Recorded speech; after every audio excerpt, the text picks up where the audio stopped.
right, good morning everybody. Welcome to Morning Startup. How you all doing? Feel free to grab a seat. Hopefully you've all got a coffee. Thank you for TechOn for offering the coffees. So just tell Joey Zazzers you're at Morning Startup. They'll give you a free coffee. Thank you very much. Good morning. Let's feel that 7:30 a.m. energy. Hey, come on, bring it on. Yay, woo. Awesome. So welcome to this very special edition of Morning Startup, the West Tech Fest edition. This is the first time we've actually had Morning Startup during West Tech Fest week because the timing worked out that we didn't clash with the main event. Yeah, it's really, really exciting. And we got some really cool guests today. It's so exciting. Absolutely. But to be frank, I would have to change my name, because my name is Scott. So I'm Scott Glug. I'm one of the organisers at Morning Startup, also a purveyor of fun dad jokes. And this is... I am Nina, also one of the co-organisers in Morning Startups. It's really cool. We meet every 2 weeks, rain, hail or shine. Absolutely, yep. And we talk about startup-related stuff. So if you're starting a company or thinking about starting a company, then the aim is just to get smart people under the same roof as often as possible so you can network and learn from each other and learn some cool shit with the speakers that we put on. Yes. We are all startup founders. Here's Dave Newman too. Hello, Dave, sitting over there on the side. Yeah, we're marking today. It's the end of year assessment. So don't fuck it up. Nice. Mr. Banner. Mr. Gus down there helping with the chairs and nice work. Did I just hear that you've become you've got a new sproglet? On the way. On the way. Okay. Well, congratulations. And we also have Erin Clark, who's not here today. She's over in Kangaroo Island having a look. She might be on the live stream, but I hope not, because I think she's doing a digital detox. Yep. So get off the live stream, Erin, if you are there, and go assault a kangaroo or something. Is that what you do on Kangaroo Island? No. Yeah. All right, but that's probably enough. Well, we do have one shameless plug from us. We have 7,000 members, over 7,000 members now, so that's really exciting. Woo! Yes. Yeah. I think we will be organised. I think we have to organise something in the new year to celebrate. 7,000 is a big number. I think, just for the live stream, I think we're now one of the biggest tech communities in Australia. I know that a couple of years ago when Meetup came to us, we were like fourth. Yeah. But I think we're now up there. Probably made it into third place. So I think that's a big round of applause to everybody. Some big names in that community, including yourselves. So I think. Who are the other two? Who do we have to? I think there's a Silicon Beach, Sydney. I think was one of the biggest, and then there was some group over in Melbourne. But we were for WA. We definitely. We bat amongst the top of them all there. Nice. So we will have a party at some sort, and it probably will require me to get another liquor license like I did before. All right, Dave's on to that one, the party organiser. Cool. But what we'd like to do is work out who's in the audience, get to know you folks a bit, and this is your opportunity to stand up and introduce yourself to the startup community. So we've got shameless plugs and announcements. If anyone's got a shameless plug, 30 seconds or so, awesome. Nina will do a running mic.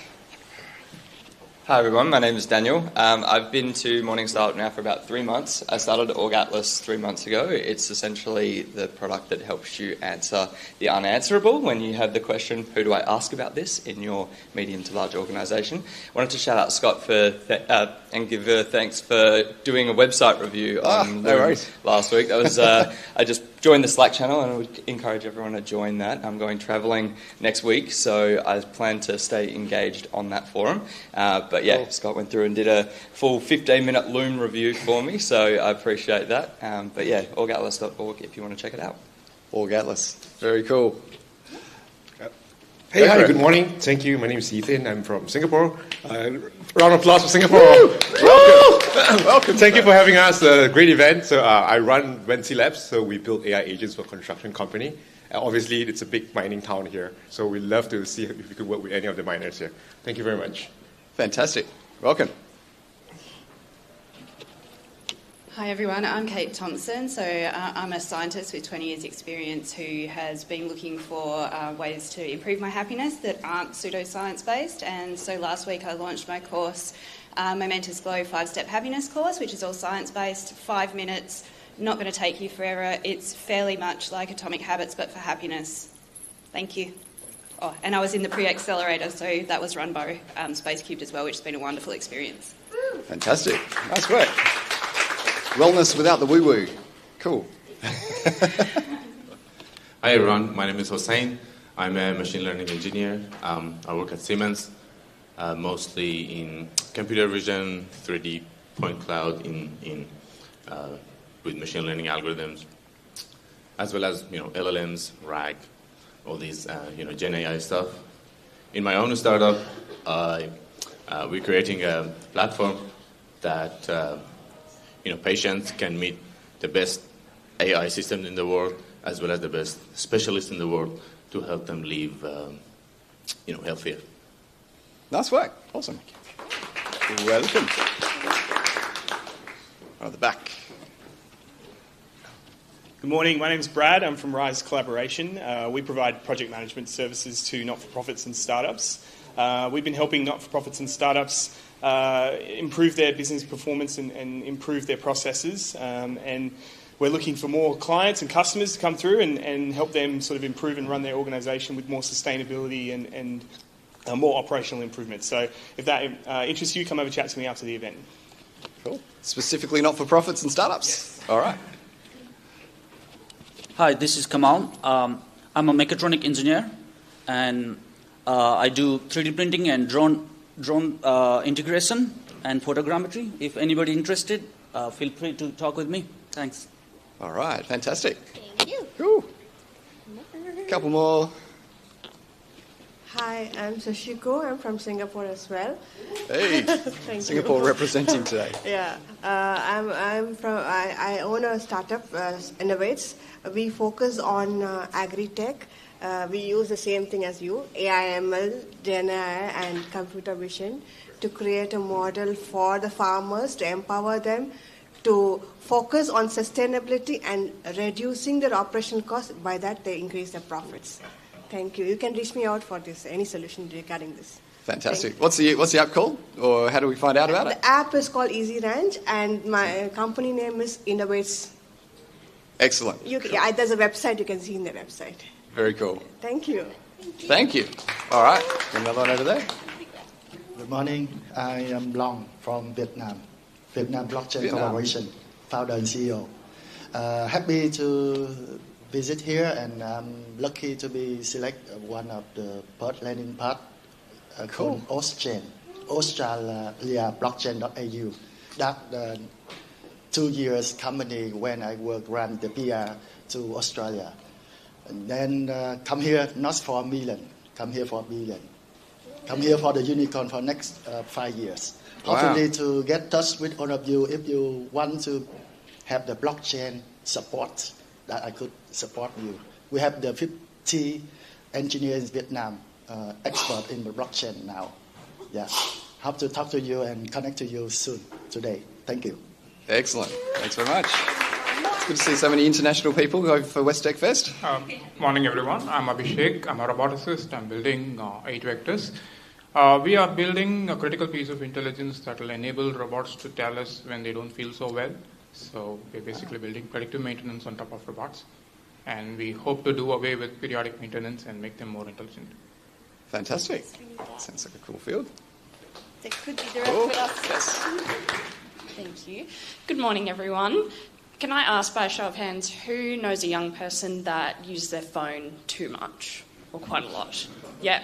So I am a speaker and a workshop facilitator. I go into schools, I work with local governments, not-for-profits and boarding houses to help young people to think differently, and particularly building resilience around this digital world that we're living in, talking about AI, talking about social media, our relationships with our phones, as well as what the career space looks like going forward from a Gen Z perspective. Are you talking to lots of disappointed under 16-year-olds at the moment? Very cool. I think that's it. Good job. Oh, I have one more. All right. One more? Yep, let's go for it. Good morning. I'm Kim from Malaysia. I believe I'm the only Malaysian one here because I don't see my other so-called friends here from Malaysia. There are only 2 of us. Too early. I help small and medium business in Malaysia to grow. Mainly to build their whole processes and system, mainly on the ecosystem like POS, ERP, and fully integrate them and help them, I think, to scale up as well. So we help customers that grow from a few so-called stores, like retail stores, up to probably 80 and 100, and we've done that for them. So that's what we do. And apart from that, we also help customers to build customized systems for their business process. So if there are any party that are interested to work with us, we are happy to share that with you. And we use mainly open source. Yeah. So there are no extra costs going to like Microsoft and those big companies. Yeah. All right. Thank you. Thank you. Thank you, everyone. Fantastic. So exciting. All right, yeah, it sounds like some really cool people in the room. So we're going to have a bit of a networking session after the first talk today. We've got Kate. Get to know each other.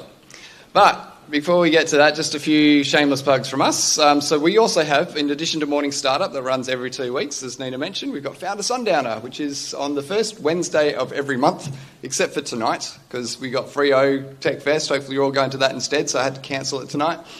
In fact, I've got a little boom. Cancelled. Freo Startup Fest is the way to go. And also next month, because it's like the 1st of January, no one's going to go to that. So back in February, come to Founder Sundowner. But it's a vibe. You should definitely show up. I've been there. It's really fun. And there's a whole bunch of events going on this week. Hopefully you're all around it. It's West Tech Fest week, best week in Perth for tech. And where are we up to? Here-ish. So go to these ones. Although they're all sold out now, I think. So if you don't have your ticket, sucked in. And as part of West Tech Fest, we're doing this. So our first speaker is Kate. Just don't get up yet. We've got a few more things to go through. And then we are following on with a panel session with some awesome people from the ecosystem. So there's a whole bunch of, how would you describe this? Like growth centres and accelerators and all of this stuff that can help you as your startup grow and yeah, like they are here to support us and tell us everything that we need to know in order for them to support us best. Yeah. So that's going to be after the short break where we'll have some food and networking. You've probably noticed we're live streaming, and that's thanks to the Department of Jobs, Science, Tourism and Innovation, otherwise known as JITSI. And they have a bunch of programs and events that you can get around for startups, the Innovation Booster Grants. Yeah, it's really good. I think they're closing soon, or they're closed, but yeah. Yeah. There will be a new one soon. But hopefully it's ongoing. I know the government's going to go into sleep mode or whatever soon, but that's $40,000 for startups. So if you've got an idea, you can apply and hopefully get $40,000. And then they've got the Commercialisation Bridge Grant, which is matched funding of $200,000 if you're in the scale-up phase. So get around those. perthvideo.com.au/Morning Startup Perth if you want to check out the live stream. Thank you, Perth Video, for doing the live stream. Yeah, thank you very much. We actually met somebody who is joining every fortnight and to watch live streams, and she was really grateful because we have this. Yeah, it's so good since JITSI have been helping us do the live stream. And Ammo Marketing. Who needs to grow their business? Just a few hands? Only a few? Okay, all right. Well, Ammo can help you with that. They know their shit around growth marketing, and they also have a cool podcast. Have you checked it out? Yes, I have. It's great for when you need to do something else, and then you're like, oh, I'm just going to listen to this. It's very, very useful. They have a lot of amazing speakers on. Yeah, the Weird Growth Podcast. It's not about dermatology. It's about growth. Beecham Group. Where's Glenn? There he is, CCR, woohoo! Hey, if anyone needs to hire talent, who needs good staff? Show of hands? No one needs good staff? All right, there's one. Hook up with Glenn and he can help you find good staff. And, yeah. A tip for, we've got to do the Glenn's tip. Hang on. Not for the live stream. All right. Morning, everyone. All right, so I'll do one quick tip. Everyone thinks Christmas is a period to slow down and not actually hire. I strongly encourage you not to do so. So if you can, I would still be having your coffee catch-ups and think about doing your future hiring. It's a process that happens on an ongoing basis, not just when you want to hire. So if you think about it this way, if you start hiring in January, it means by the time you finish the process, it's the end of February. By the time they serve their notice period, it's March. Then it's Easter, so by the time someone actually starts and gets on board and is potentially productive, it's May, June period, and that's kind of end of financial year time. You're killing yourselves. So if you need to hire Q3, Q4 next year, start that process now. There you go. Wow, all right. For Q3 next year, start it now.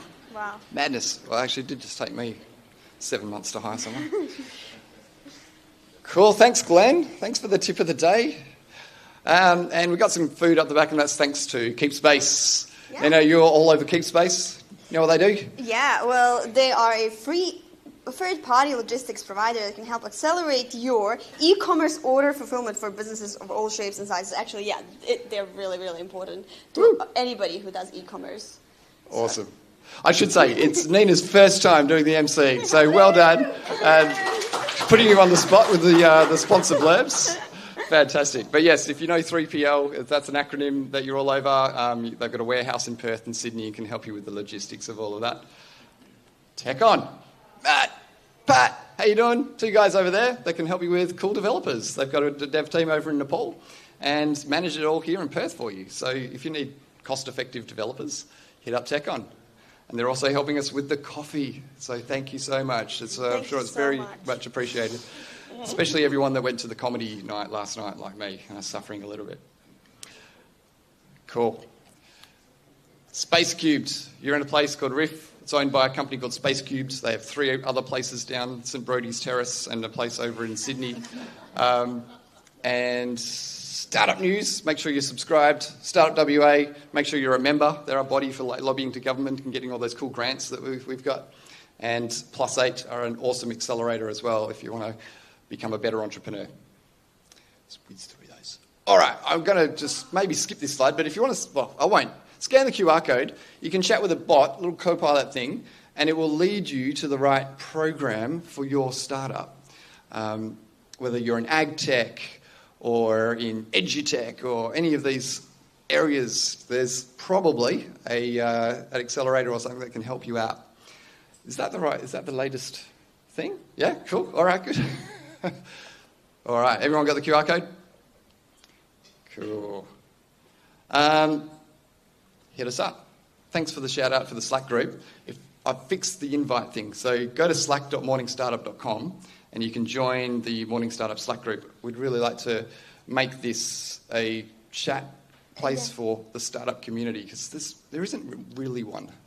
Yeah, and we can share all kinds of stuff, struggles and where we're at, ask for feedback, which is really, really useful. And yeah, we're always there. Yeah. Or put up your website and I'll do a brutal teardown on Loom. Yeah. Cool. All right, and we're always looking for cool speakers and things. So as we do this every second week, so if you're interested in sharing something related to the startup community in Perth, we'd love to hear from you. So hit us up. Cool. That is formalities out of the way. Don't shake your head. So good. All right. I'm going to switch slides, but do you want to introduce our first speaker today? Okay, so I do have a whole bio that I will read, but I feel like Kate doesn't really need an introduction, and she has changed my life and 12,000 other women's lives as well. But she's really passionate about world-changing ideas and is dedicated to building pathways for women to enter tech careers. Kate Kirwin founded SheCodes in Australia in 2015, providing networks, technical skills, and confidence for women to enter tech careers. She was born in regional Western Australia. Kate strongly believes in empowering women from some of Australia's most remote regions. So far, more than 12,000 women, as I said, from all over the country have learned to code through SheCodes, with more than 2.5 million worth of scholarships given out to women. Yeah, I can attest. She's amazing, and the work she does is it's life-changing. Her motto in life is always bring the sparkle, which you can see at the SheCodes events. And if you meet her, there's always a sparkle. Kate has more than a decade of experience working in events, coming from a background of charity events, which she uses to craft impactful, powerful events and programs. And she will talk a little bit about this and the impact. And I'm really, really excited to hear more about it. Okay, I'm just going to go quickly through the achievements and I'll let her speak. She is the Business News 40 Under 40 Award, a Woman in Digital Champion of Change Award, and the West Australians Rising Star Award. She was recently named as Western Australia Young Australian of the Year, which is so exciting. Yeah, so without further ado, Kate. Please make her welcome, Kate Kirwin. Woo. All right. Your mic, got a clicker. Thank you. Thank you so much. I've got my notes, and I've got my always bring the sparkle water bottle. Because like Nina said, there always is a little bit of sparkle. Fun story about this one is I just came back from the US, and someone at a basketball game tried to throw it in the bin, and it was a whole situation. I nearly didn't get into the basketball game because I'm like, this water bottle is life. So I'm glad it's made it back to WA. And I'm so excited to hear that there's so many people from overseas in the room today as well. Because like I said, I just came back from an exchange trip with the US State Department for the last month in the US. And it sounds like maybe we've got a few people doing something a little bit similar being here in Western Australia today. So I'm really excited to hear what you've been up to. This morning we're going to be chatting about impact. And so I like to start with a little bit of a quote, that to change the world, we don't need to change the whole world, we just need to change one person's world. And so I'm going to let that sit with you while we have a little bit of a chat this morning. How do we change one person's world a step at a time? Because it can feel really overwhelming, right? Of like, oh, I need to do all of this. But let's take a step back to how do we do a little bit at a time and communicate that well, and then keep building on that time after time after time to get to that next stage. You already heard a lot about me, but like Nina said, my name is Kate. I'm the founder and CEO of She Codes Australia, and the Young Australian of the Year for WA for 2024, or as my partner likes to say, the Young-ish Australian of the Year for last year, because they did just name a new Young Australian of the Year for WA about 2 weeks ago, so I'm really excited to connect with them soon. I'm a bunch of other things, so I'm a community builder, I'm a lover of glitter, and if you hate the colour purple or the colour pink, I'm so sorry, because you're going to see a lot of it this morning. I'm also really excited to be here because I worked for SpaceCube for 9 years. And so I've been in this room a lot and seen bits of Morning Startup happen over the last 9 years that I've been part of this ecosystem. But this is my first time presenting, so it feels like a little bit of a full circle moment for me to be in this room today. So today we're going to talk about all things impact. And I did title this presentation Impact Driven because that really is exactly what we do at She Codes. It is all about impact. And it is so deep a part of what we do that it has become one of our values. Impact Driven is one of our values, and we're going to talk about what that means for us today. And I wanted to share a little bit of a story with you, and it still kind of gives me a little bit of chills, but I trust all of you in the room. A couple of years ago, I was seeing a therapist. There'd been a bunch of personal changes in my life, and we were talking about how I can show up better in my work and my life. And she asked me, what do you love about the work that you do? And where do you want to be? And I'm like, I just want to make an impact on the world, and I want to build a legacy of something bigger than just me. She told me, that's what having kids is for, Kate. And I was like, sorry? What do you mean? I think that there are so many other ways that I can build a legacy and have an impact on the world that does not involve children. Children are great, therapy is great, but there are so many other ways that we can have impact. So I'm not seeing that therapist anymore. I found someone who's a little bit more aligned with what my values are. But that really stuck with me of legacy building and impact building is really so critical to what gets me up in the morning. So I want to talk about being an impact-driven organisation, and I want to see a little bit of a show of hands of who considers themselves an impact-driven organisation. Oh, we've got a couple. Cool. Maybe about a third. I think that an impact-driven organisation has absolutely nothing to do with what your legal company structure is. So you can be a for-profit company, you can be a not-for-profit company, you can be a social enterprise. I don't think that the idea of impact and how we make money need to necessarily be the same. So I'm very proud that we are a social enterprise, we're a profit-for-purpose company.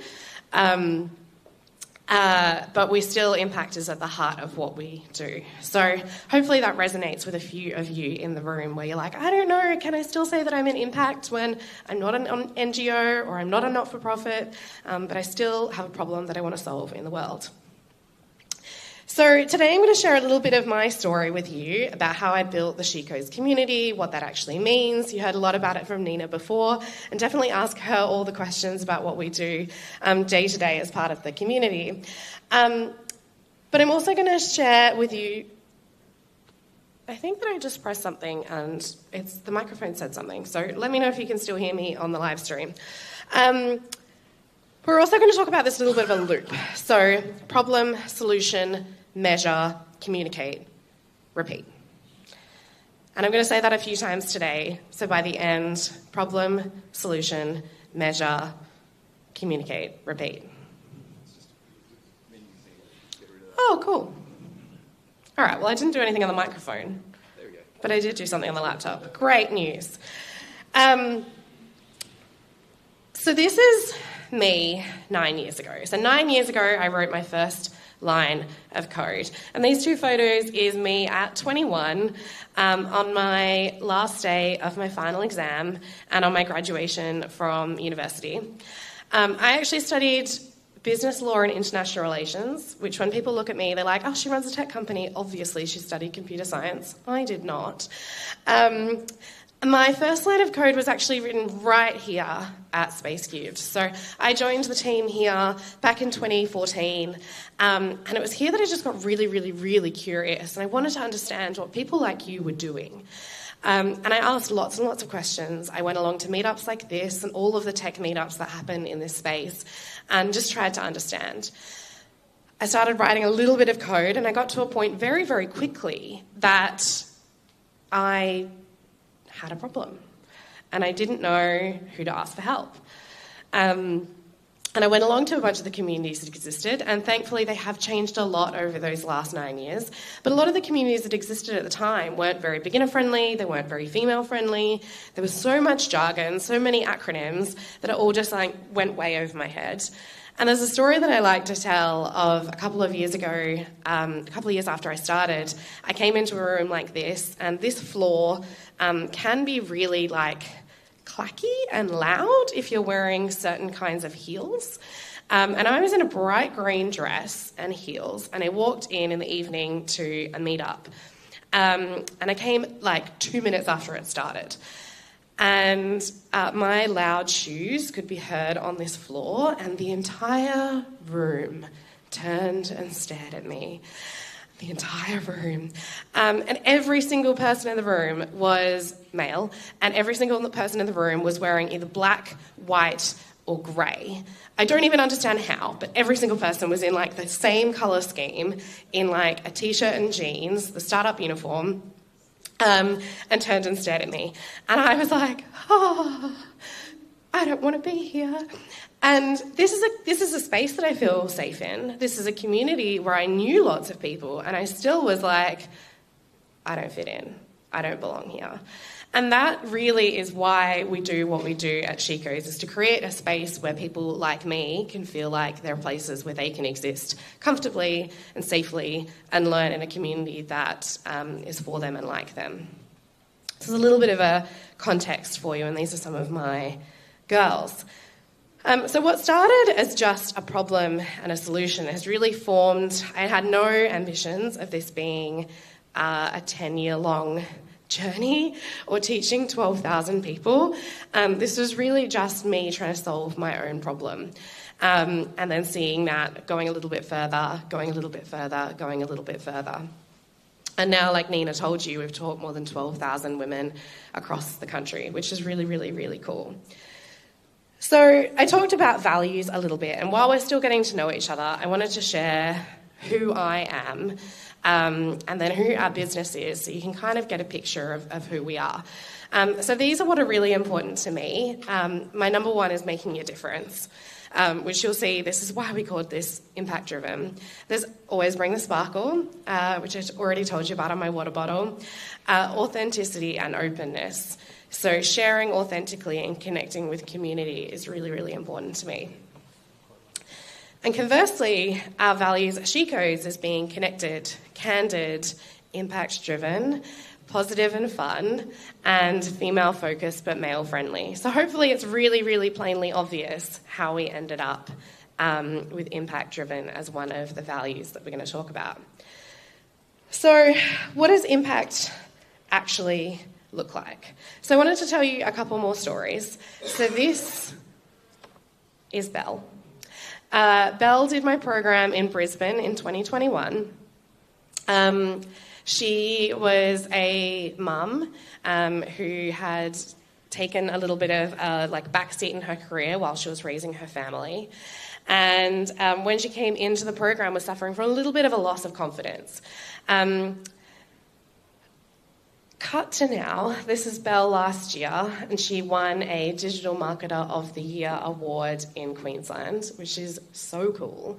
But what really strikes me about Belle's story is she shared with me that the She Codes program gave her the technical skills that she needed to win that award, but the community is what gave her the confidence to actually put herself forward and be in that room in the first place, which is so special, and so special that she's been able to keep growing and giving back to that community. Staying in Brisbane, I wanted to share a couple of these super adorable quotes with you with some of my girls. I'm not going to read them all out, but you can see from the sheer number of love hearts, how excited they are just to have a community of other women like them where they feel like they fit in. And the last story that I wanted to share with you, there's two more stories actually. This is one of my students who I can't tell you the name of, but we interviewed her a couple of years ago, and immediately post-program, within the first 6 months, she was able to negotiate a new job offer at her work, which had a huge bump in salary, and give her access to something that she didn't think was possible. And this particular student was also able to leave a relationship that wasn't suitable for her, and has bought a house, and really unlocking a whole heap of things that she didn't think was going to be possible to her without those coding skills and that community and confidence skills. And the last story that I wanted to tell you is actually one that I wrote in our newsletter that I sent out yesterday. And this one gives me chills as well. But I was talking to someone at an event about 6 weeks ago, and she came up to me at the end of the event that I was emceeing, and she told me what an impact I'd made on her life. And I was like, oh, okay, tell me more. She immediately started crying, and I was like, oh no, I don't know what to do here. And we were chatting for a little bit. She said she was a migrant to Western Australia, but struggled to find work. So she'd worked in tech overseas, and people here were like, yeah, but have you worked for an Australian company? And she was like, no, because I just arrived, but I've got all of this years of experience overseas. I'd been struggling for about 2 years to find a job. Everyone told her to come to one of our workshops. She came to workshop, met a bunch of people, connected, talked to some recruitment companies, talked to some of our program partners, applied for my longer program that I have. I didn't give her a spot. I don't really know why, but we have a lot of applicants and more than we have space for. Didn't get a spot, and at this point I was like, oh, so I didn't give you a spot in my program and you're still crying and saying how thankful you are? And she was like, yeah, because just after that, I got a job and I'm now in tech. And some of my friends got into your program and I've been able to see them grow, and that's really cool to me. And she said to me, Kate, the biggest gift that you can give a woman is financial independence. And particularly a migrant woman, the best gift that you can give them is financial independence. And I just can't get over that. So the gift that we should all be giving people is that gift of financial independence, confidence, community. That's why I do what I do. And these are the stories that fill me with joy. So there's a little bit of the scene setting. And I bet that every single person in this room has some kind of story about how the work that they do has had an impact on the people they do it for. So in startups, we wouldn't be doing what we do without that problem that we're trying to solve, right? Otherwise, why are we doing this? We've got a problem, we've got a solution, we're impacting people.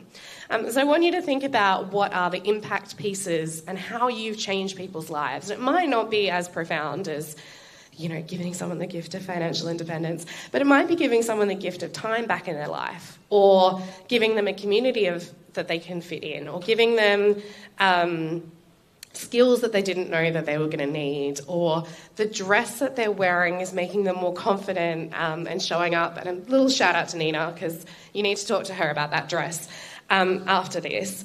But it could be a number of things, but focusing on that impact of how are we impacting people. So I love this little management quote of what gets measured gets managed. And for me, when we started this process of impact-driven, I've got all of these really great anecdotes and all of these really great stories about impact, but they're kind of just a vibe. And a vibe is hard to communicate. And if everything that we do just exists on vibes, how do I put that in a way that I can talk to stakeholders about what we do, to government, to corporate partners? How do we sell that if it's just, I don't know, people tell me that they're happy? That's not super useful. So what we did was come back to this. So problem, solution, measure, communicate, repeat. And we knew we were really good at this problem solution part, but it's the measure and communicate part that I think as startups in general, we tend to fall off the edge a little bit at the measure communicate part. I think particularly the measure part, we kind of fall off the edge a little bit, right? For us, this was impact reporting. Yeah, how good was that little swoosh? Brings me so much joy. We published our first report in 2021. And it's now our 4th year of making this report. They're usually around end of financial year, around August, September. Usually 24 pages. There was one year it was 28. This year it's 32 pages because for a printed report it needs to be in multiples of 4. And this year I had 29 pages of content and I had to make a decision. Do I kill one page that I'd spent lots of time on, or do I just make 3 more? And you can tell which way that I went on that. So when you have a look at my report, which you can download it here if you're interested, my challenge to you is to guess which are the 3 pages that I made at 2 a.m. Because I needed a multiple of 4-page report. So how did we actually come about to making this? So our first report came out of an internal strategy session. So like I said, we had all of these ideas and thoughts about what the impact we were doing was. And we knew that impact-driven was one of our values and something that we were really passionate about. But we didn't have a way that we could articulate that. And we came up with this idea of wanting to make an annual tradition of talking about impact. And then I got a request to have a meeting with the then Minister of Technology and Innovation, which was Don Punch. And that meeting was 4 weeks away. And we were like, wouldn't it be cool if we could give this report? That would be so cool. So like all good things, diamonds are created under pressure. We had 4 weeks to come up with what does impact measurement actually look like? How do we track it? What data sets do we have? How do we want to articulate that? And then design it, print it, ship it. Which is a little bit crazy. But now our impact report, I did finish it in a week and a half and finish the last page at 3 a.m, send it to print, and then pick it up 2 days later. So we have got it down to a little bit of an art. And it's kind of a blessing and a curse, right, of having such a short timeline. You just have to make things happen.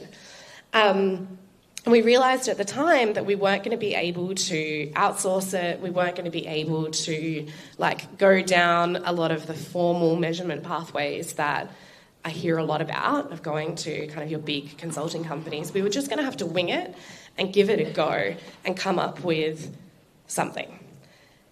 And one of the things that we love to say at She Codes is that done is better than perfect.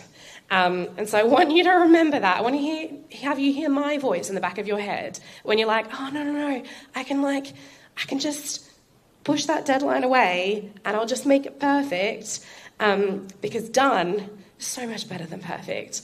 Get your MVP out, and then we can come back for round 2 of making those kind of continual improvements. Otherwise, we're always going to be sitting here forever, not having those kind of deadlines of pushing it out. So done is better than perfect.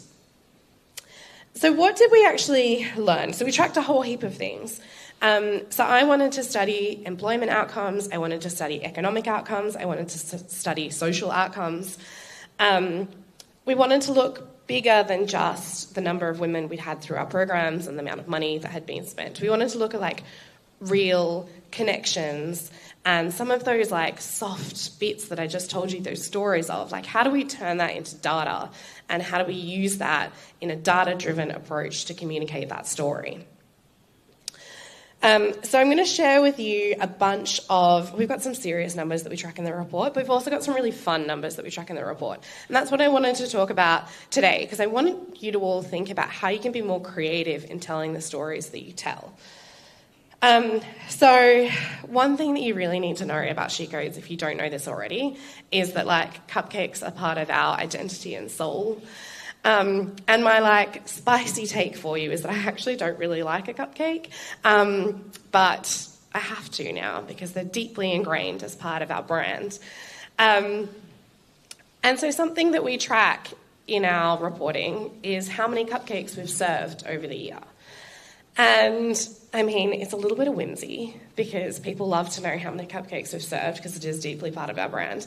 But why we also tracked that number is that gives me a number of how many people I've had in the room at a physical event, because that gives me a nice little estimation of we're expecting 100 people at an event, I ordered 100 cupcakes. Those numbers should be pretty much on par with each other, but it's so much more fun to say we served 100 cupcakes than I had 100 people in the room. So shifting some of those numbers a little bit around to how do you tell your story in a way that suits your brand and resonates with your community rather than telling a number that maybe is just another number that people are like, oh, cool, that's nice. She had 100 people. Great. She had 100 cupcakes? That's cool. Tell me a little bit more about why that's important to you. Cupcakes are so important to us that in our first year of doing our report, we actually shipped boxes of cupcakes to our program partners. That's my second tip for you. Vis-a-vis cupcakes is the best way to get people to read something is to send it with food. Because our uptake of reading that report was so much more increased because it got to the right people's desks because they were like, oh, there's cupcakes that came with it. That's fun. And I branded it obviously with their logos as well to make it a little bit more special and connecting with the audience that we wanted to consume it. Yes, literally, consuming it. Consume the report, consume the cupcake, all at the same time. Cupcakes are also so important to us that I realised when I was prepping for this talk that according to Apple, on my phone, I have about 209 photos of cupcakes, which honestly feels kind of low. And that's only what the AI can identify as a cupcake, which we all know that the way that Apple categorises photos is like not perfect. But yeah, very, very important to our brand. And so creating this narrative means that we had to think a little bit more outside the box. So I'm going to talk about how we can use small numbers and big numbers. And sometimes it's a little bit of both. So there's a bunch of ways that we can articulate the same data. So in the last year in Perth, we had 4 workshops. We could say that's 4 workshops. We could also say that we spent 32 hours teaching in workshops. Or we could say that we spent a cumulative total of 3,840 hours of learning across the people who came to our workshops. And so sometimes it's about taking those small numbers into big numbers because that's so much more impressive if I tell you the 3,840 people hours were spent learning. But that also gives us different levers that we could pull. So I could increase the number of events, but I could also increase the number of people or increase the number of hours of learning, and that would impact some of those numbers but not other of those numbers. So it gives us kind of different measurements that we can use in creating the impact that we want to create. And sometimes that's why playing with your numbers can give you a little bit of a bigger picture into what you're actually doing and why you're doing it by tracking kind of what the outcome of that is.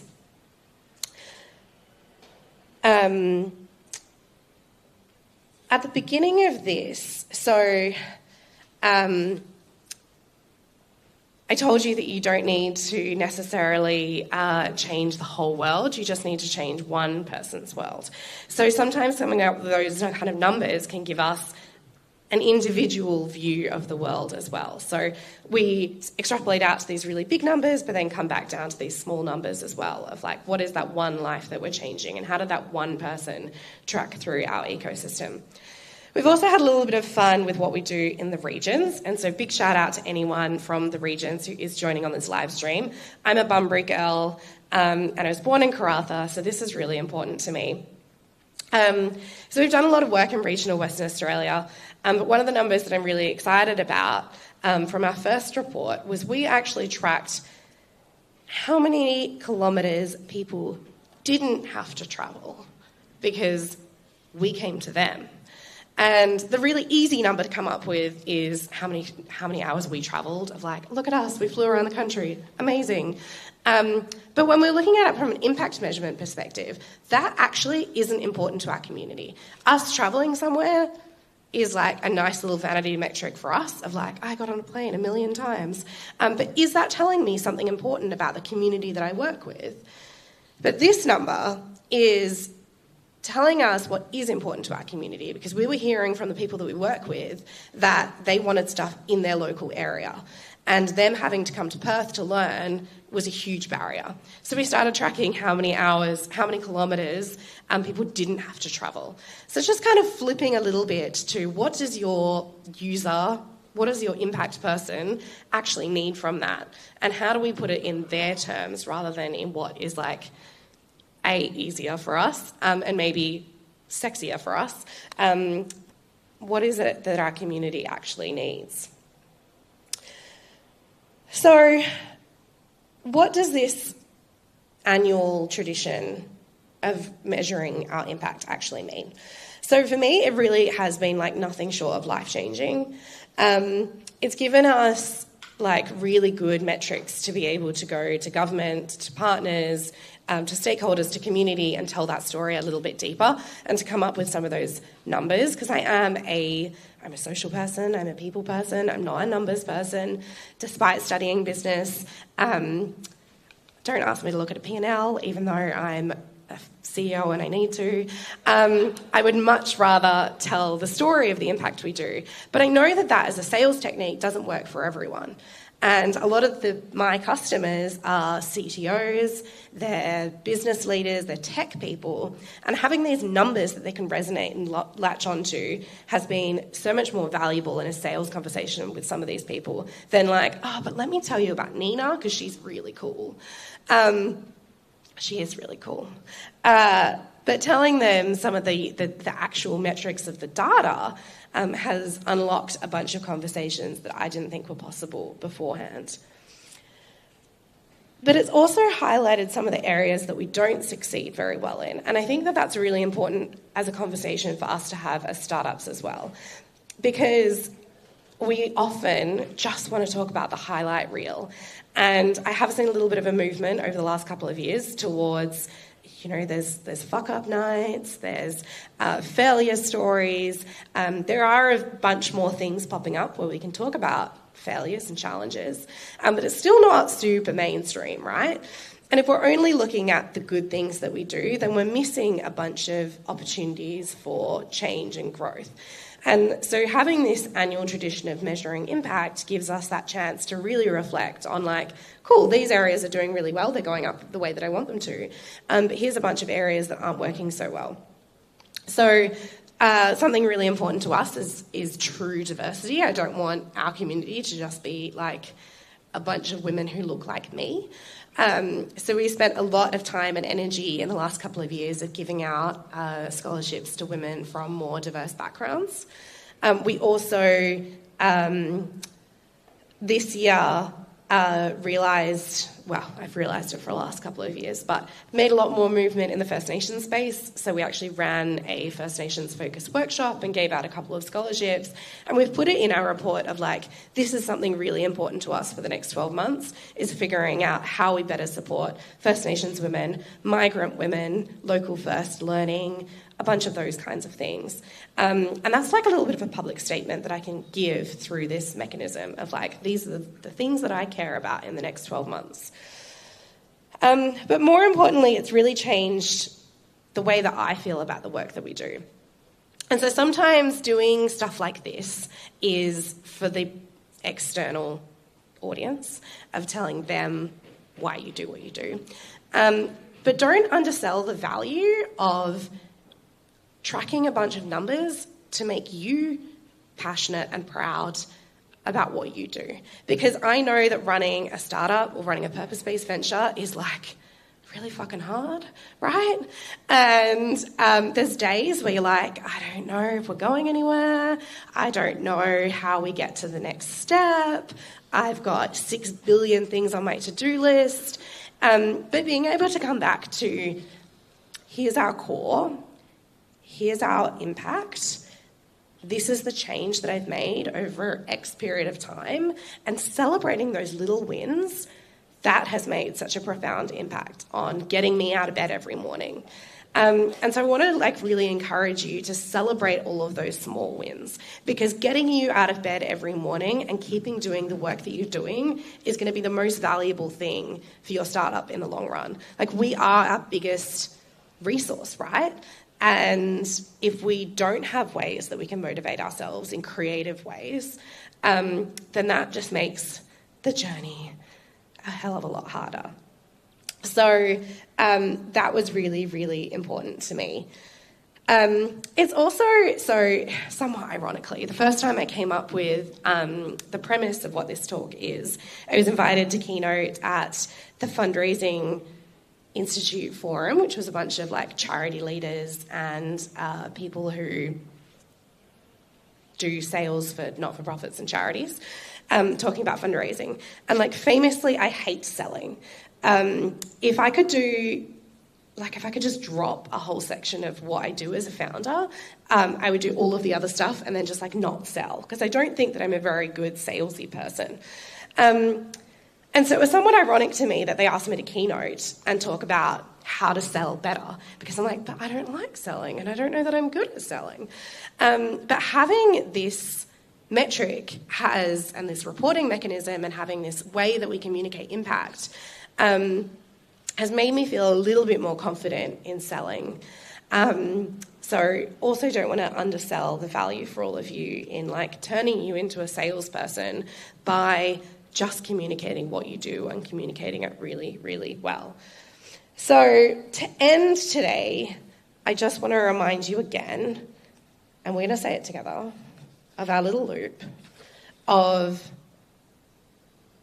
problem, solution, measure, communicate. Can we do it one more time? Because like 2 of you were like, yeah, I'll do it with her. All right, so problem, solution, measure, communicate. Thank you. And thank you for really leading that charge here in the front row. Love a front row girly that's got my back here. I love it. So wherever you are on your like impact journey measurement, and I know we're heading into the end of the year and there's like a million things going on, and we're part of West Tech Fest this week, so you can have lots and lots of learning to do. But I just want to really encourage you to start thinking about what impact means for you and how you tell that story a little bit deeper. My name's Kate. You can feel free to connect with me on LinkedIn and on all of my socials. I'm on all of the platforms except for Twitter, because I just can't. And even Blue Sky, I'm still not on the fence on that whole Twitter situation. But I'm just about everywhere else. So I'm really happy to have a chat. I'm happy to share what we've learned and how we've created things, if you've got any questions. But thank you so much for having me this morning, Morning Startup.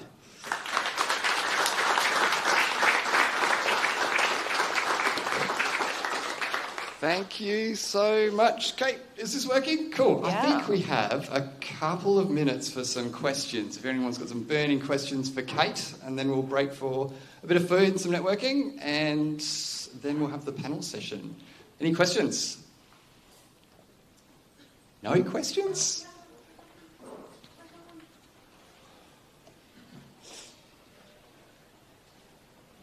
Hey, thanks for that. I was just wondering, I hate sales as well, and I really identified with what you said there. How do you use those numbers, like, in a sales conversation to sell, basically? Like, how have you learned to do that? Yeah, so I think it depends, and every person you're selling to is going to be a little bit different, but I want to let the numbers kind of speak for themselves, I guess, and be like, hey, this is what we do, this is why we're doing it, but here's a couple of things that might resonate with you. So I'll send people a video and I'll send them the report so they can hear a personal story from someone, but also a bunch of numbers that solidifies why we're doing and what we're doing it. So I think that's been really helpful. Our crazy ambitious goal is to impact 100,000 people by 2025, which don't even get me started about the fact that that's like next month. We're saying the end of 2025 now because I'm not completely crazy.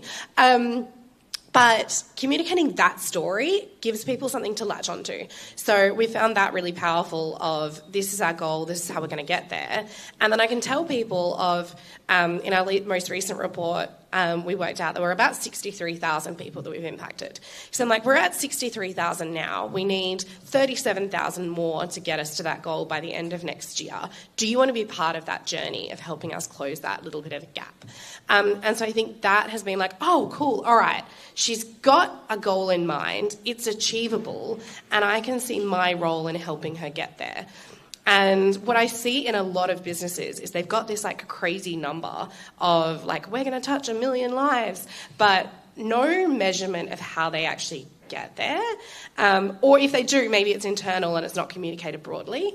And I think those big statements are great, but getting an idea of where you're at and where people can tangibly help of like, your investment in me gives us another 2,000 lives that we can reach, and then we're a little bit closer. Having those kind of sticky points, I think, has been really helpful. Thank you so much. That was so good. One more quick question. Great presentation, Kate.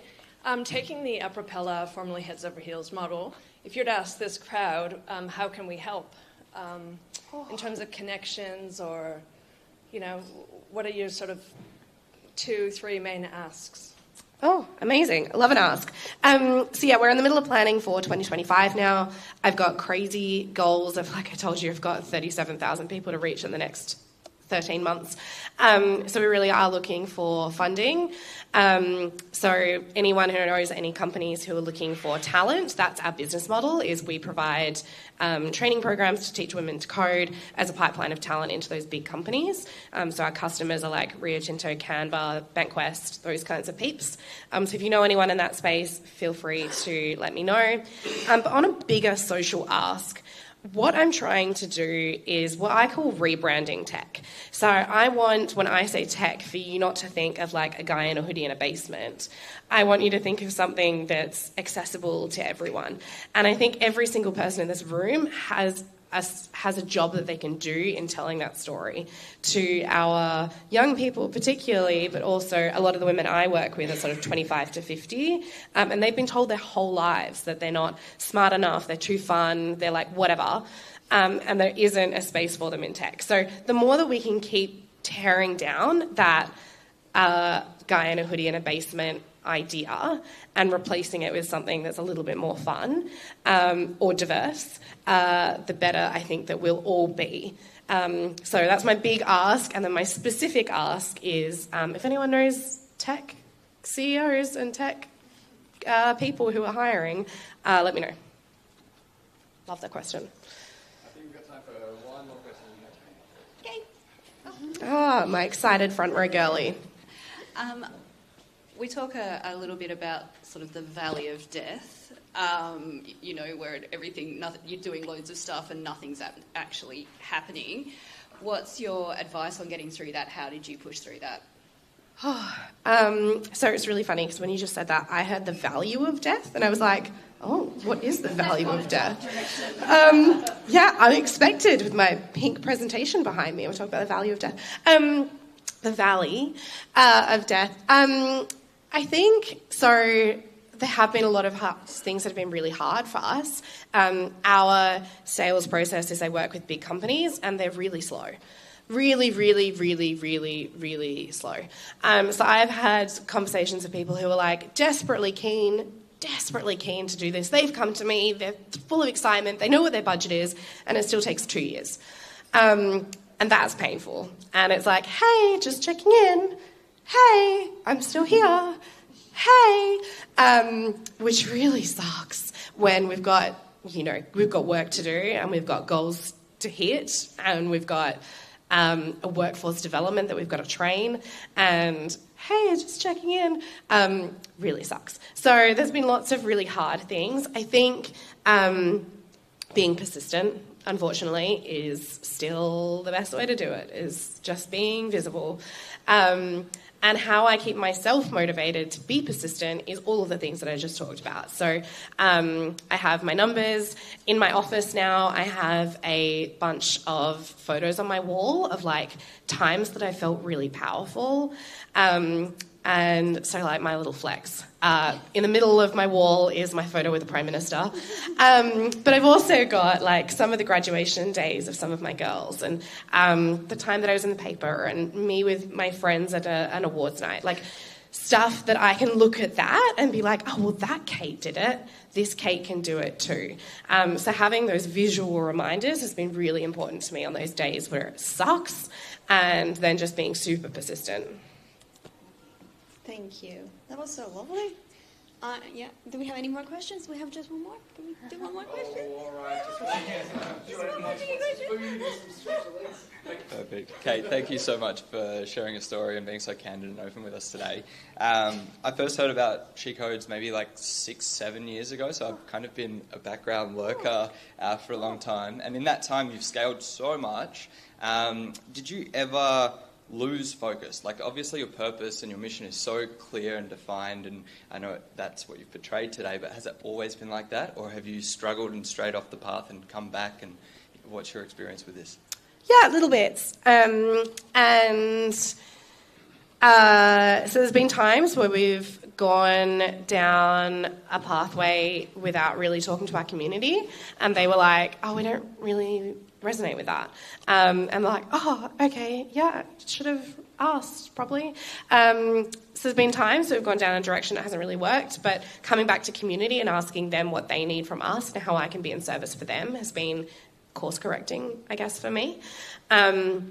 And then last year we went down a little bit of a journey. So I have left the Space Cube team. I love the Space Cube team so much. I can see them sitting at the back.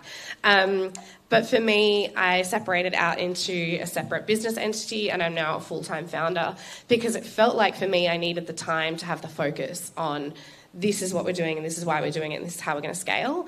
And if I'm split across a bunch of different things, that's really hard. And I think every founder comes to that point where you're doing your other work or your other activities, and you need that focus of just doing one thing. And so even though I lost the team that I had, and that's hard because I was just doing one thing across a bunch of programs. Now I'm doing a bunch of things across one program, but everything that I'm doing now is heading in the same direction as how do I grow She Codes and how do I support the community and how do I do that well, rather than doing a whole heap of different things. So there's been times that I think it's figuring out like what brings you joy and how do we move that needle a little bit faster for the things that bring you joy.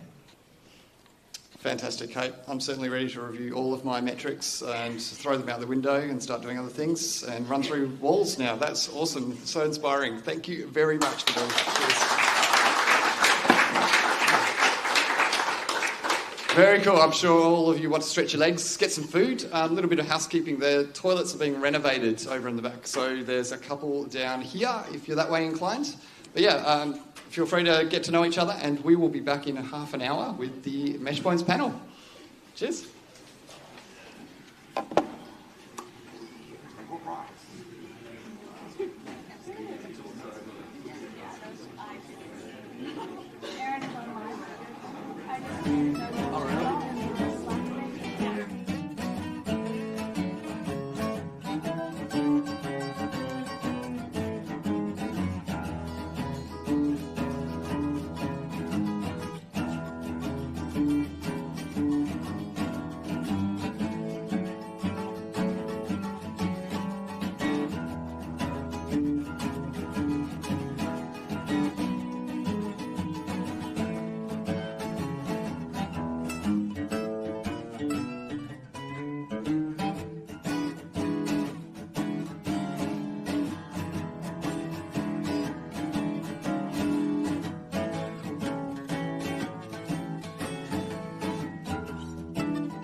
Yes. I'll have yes, because you'll be the first to speak. There's nothing to put it down. You just have to ask. Oh no. Oh yeah, I'll get out of here. All right, everybody, if you could find your way to a seat, please. Let's go. Come on. Am I going to have to push people in the back? So, like, come on, go find a seat. Let's go. Come on. Okay.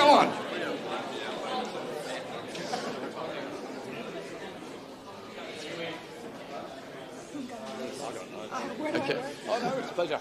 Did you read the question? Yes. All right, everyone, you've got 10 seconds to find yourself a seat. 10, 9, 8, 7, 6, 5, 4, 3. Come on. 2, 1. All right. I think most people have got a seat. Okay, we're really, really lucky to have these fantastic people. Oh, there's another problem with the slide. Jeremy, call out Jeremy. Where's Jeremy? Jeremy! All right, well, we'll just wait for Jeremy. This is why they need the city campus, so it's closer. Ridiculous.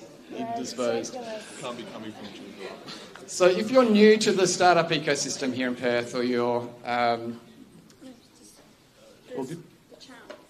cool. We got a bit of activity on the Slack channel. Get on slack.morningstartup.com. Really lucky to have the Measure Points panel to help us navigate the Perth startup ecosystem. So I'm going to hand you over to our lovely MC here, Josh Van Ross from UWA Ventures. Please welcome our next panel.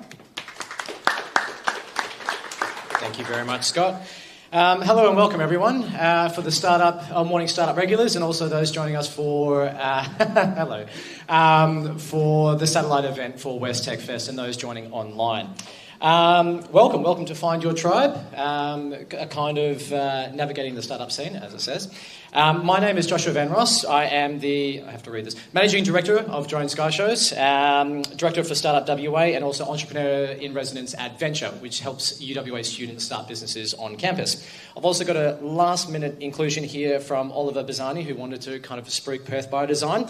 And Perth by Design welcomes people from all backgrounds, software, engineering, generalist startups, or clinicians, and puts them into a hospital to find problems and solve, and hopefully finish the program with a prototype.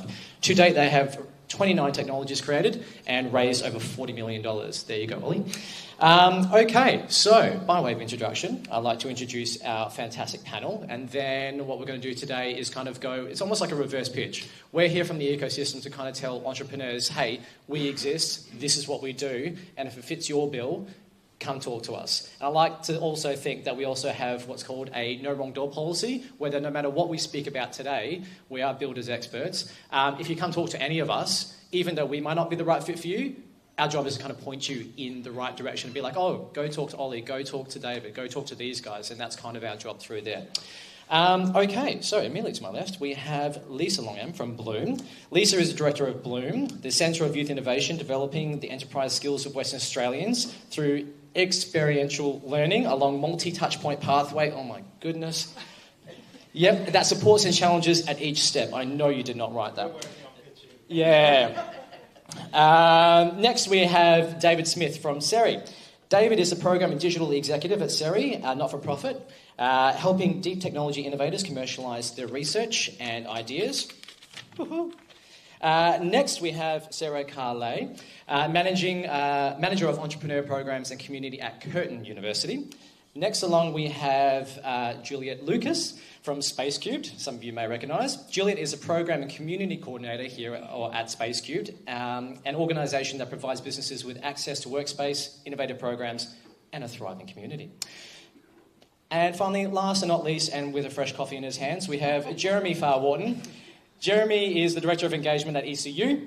Jeremy has led venture building programs in the past and to continue to drive advocacy in the WA entrepreneurial community with a keen focus on SMEs. Okay, so what does that all mean? Now I'm going to throw to each of these guys, and you're going to have kind of 30 seconds to introduce, again, yourselves, but also your program, and to kind of give us the flagship program that each of you run. Excellent. Thank you. Good morning. I'm going to take a quick minute. As of 20 minutes ago, we created a channel in the Morning Startup Slack channel that is called Startup Support for WA. So if you have any questions following this panel, everyone here is a part of it. You can ask questions. It'll take you, there's a link in there that can take you to a website that has all of the programs available in WA, so you can find one that specifically supports you. We're very lucky in this ecosystem that all of us have niched into an area of support. So no matter what your specialty is or your industry is, you should be able to find a startup, accelerator, and co-working hub that is designed specifically to support you in your area of expertise. So please interact with that channel, ask any questions, get involved, and take access of the support that is available. I am from Bloom, the Center of Youth Innovation. We are the start of the pipeline. So we work with young people. That definition gets broader and broader every year. We started 10 years ago, and it was uni students running Launchpad, which still runs today. And Launchpad is unique in programs in that it does not end with a pitch. They have to take their ideas to market, and they have to make money during the 12 weeks. It's an accredited university course. The current leaderboard is $45K. So somebody made $45,000 during the 12 weeks, paid off their uni course while they were studying, which is pretty cool. Since then, we have 2 co-working hubs, one at Bentley across from Curtin University, one at UWA at Crawley. And we have Orbit, which is a 1-year accelerator. Our participants are averaging between 65 and 85% revenue growth during the year they're with us. So we are very, very focused on real-world outcomes for startups.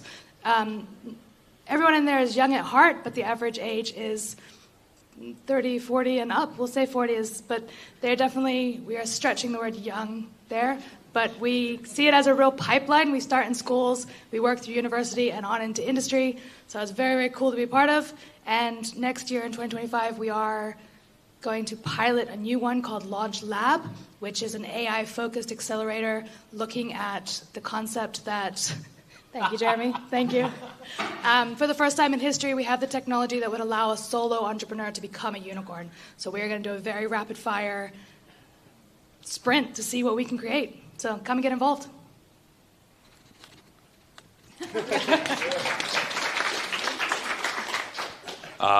As someone with 2 master's degrees, I wish I paid off my uni debt as I studied. So, with that in mind, I'm now working at SERI, a non-profit established by the Bass Family Group in 2015 to help deep technology researchers commercialise their research. So we usually work with PhDs, postdocs, professors, or people with industry experience that can really see some of these challenging problems. Now, we're not looking for fast technology, we're looking for deep technology. So some of these businesses will take 10 years to get to market. But we're looking at antimicrobial resistance, we're looking at psychopharmacogenomics. I only just learned how to spell that. Psychopharmacogenomics. Essentially, it's genetic testing to see what mental health medication will work for you, right? Huge problem in this space. But again, this is not something that happens overnight. And so we've tried to create a place where these kind of people and innovators can really spend that time developing impact.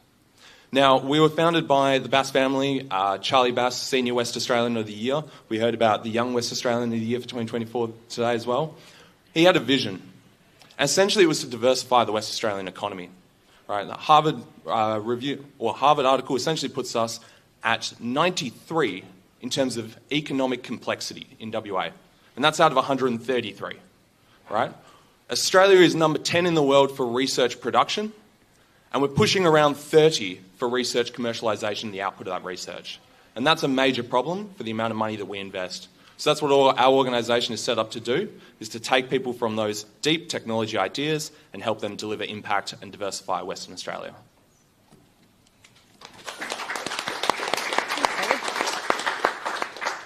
So my name's Sarah Carlo. I'm the Manager of Entrepreneurship Programs and Community at Curtin University. We run a number of programs focused on the curious, startup and scale-up phases of entrepreneurship. So essentially we work with educators at Curtin to promote innovation and entrepreneurship in curriculum. We also do outreach in high schools, so creating that pipeline from high school through to university as well. We support the Ignition program, which is a huge pre-accelerator program running out of Curtin every year, where people come in often with just a spark of an idea and leave with something much more tangible and the skills to kind of take that to the next level. And then we also have an accelerator program called Accelerate, very imaginatively, which kicks off in February next year, which is a more intensive 10-week program which ends with a pitch.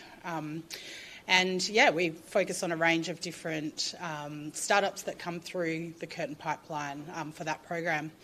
Within our broader team at Curtin, we also work with a lot of researchers on commercialisation, so building those skills within our team to get research outcomes into market, which is really exciting. And we also have industry partnerships, so we team up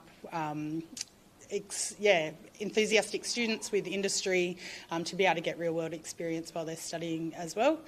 Curtin's also the presenting partner of WestTech Fest, which obviously this we're very proud is a satellite event of, which is running all week this week. So yeah, we're very very supportive of people in the startup community at all stages of the journey. We also have some great programs where we look at ambitious startups and also have investment within those. So within our Kickstart program, we take high growth opportunities and actually the university invests in those, as well as we have the Curtin Angel Investment Syndicate, which is just on the cusp of doing its first deal this week, or I think has just launched their first deal this week, which is very exciting. So yeah, we have opportunities for people that are interested in joining that syndicate and being able to take advantage of supporting businesses that are really looking at growth and huge opportunities.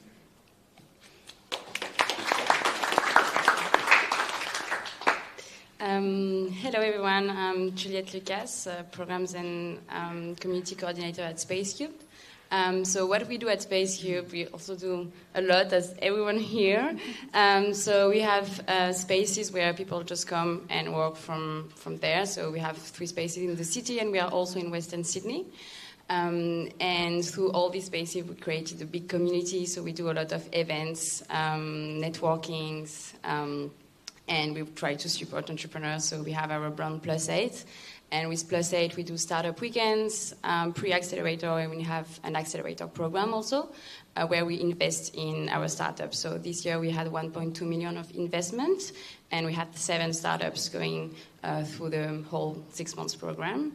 And we also have the Perth Landing Pad program. So it's a program for a company who want to set up in Australia, and they are coming from overseas. So we provide them with space, with connection, mentorship. So if some of you are from the delegation today, we can also have a chat on this program.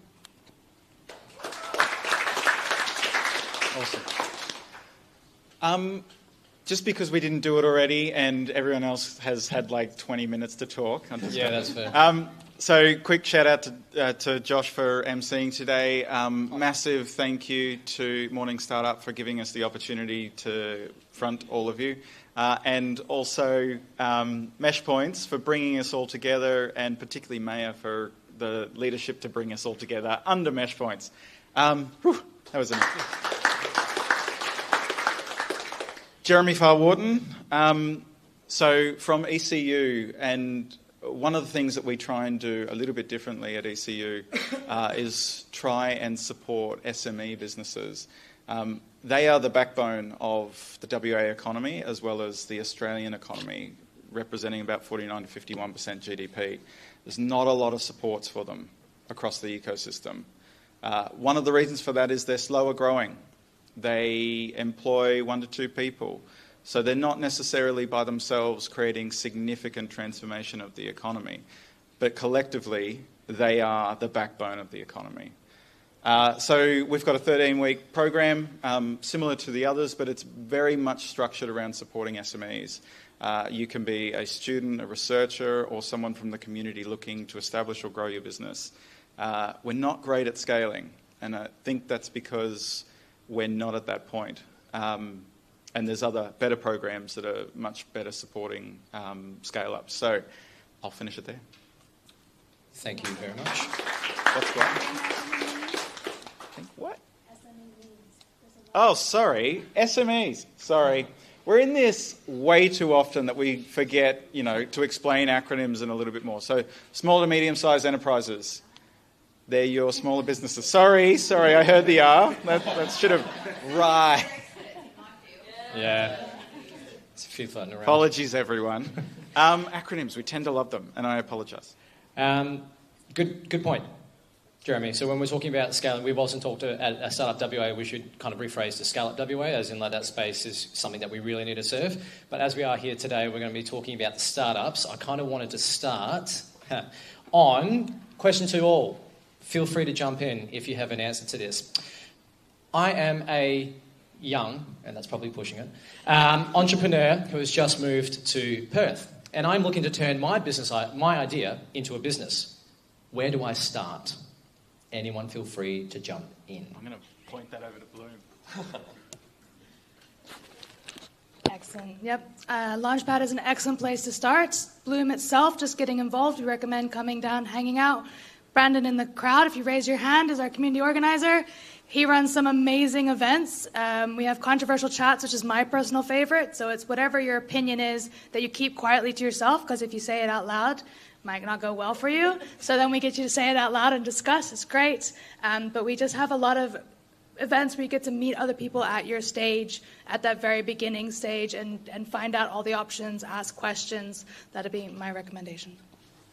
Awesome. So it'd be fair to say you're at the top of the pipeline, getting people from ideas. Mm-hmm. Awesome. Yeah, thanks. I think a good start is even coming to Morning Startup. It's like if you want first fit in the ecosystem, meet the community. Like I see all the faces here today. It's like we have like some mentors, participants from all our programs. So it's like really a good starting point. And also we deliver, and we just delivered one with Venture, Startup Weekends. So it's like 54 hours where you work from the Friday night to the Sunday night on a business idea with the team. So really great, first entry,